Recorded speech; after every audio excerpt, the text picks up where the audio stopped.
Hi, this essay is called A Speck on the Sahara. This is from the time when I visited the Dahshur pyramids in Egypt. One early morning, late last December, we started off on a 3-hour journey from Cairo to Dahshur. As we passed village after village with lush green fields and beautiful villas that belonged to farmers, we arrived at a checkpost for the Dahshur pyramid complex.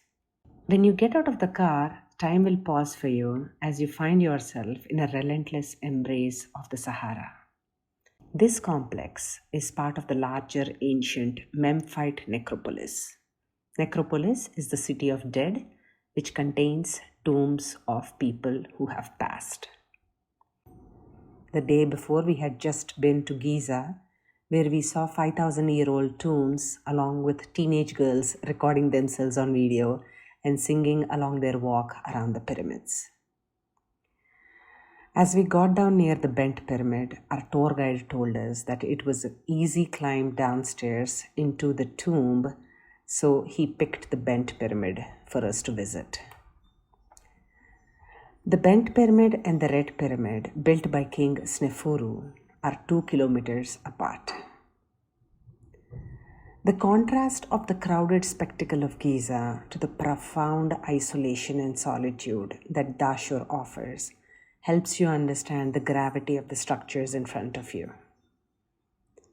These pyramids, built over 5,000 years, dominate the horizon not through sheer height alone, but through their isolation in the desert's endless flatness.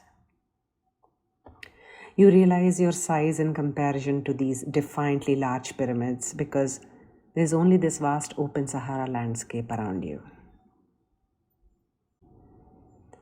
We walked up to the middle of the bent pyramid, and through an entranceway, we ironically had to bend ourselves into half to fit into the long, narrow stairway that led down into the tomb. We couldn't help but marvel at the stone cutting of the walls to form the steps into the roof.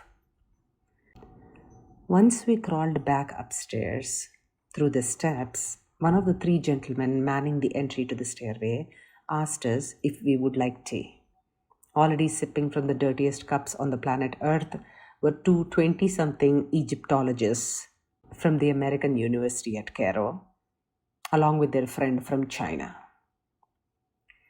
The Egyptologists, one from South Africa and one from the Czech Republic, were enthusiastic to ask about our travel plans that led up to the Sahara. As we chatted and waited for their cups to be washed so that we can also have tea, I stared at the open nothingness of the desert in front of me.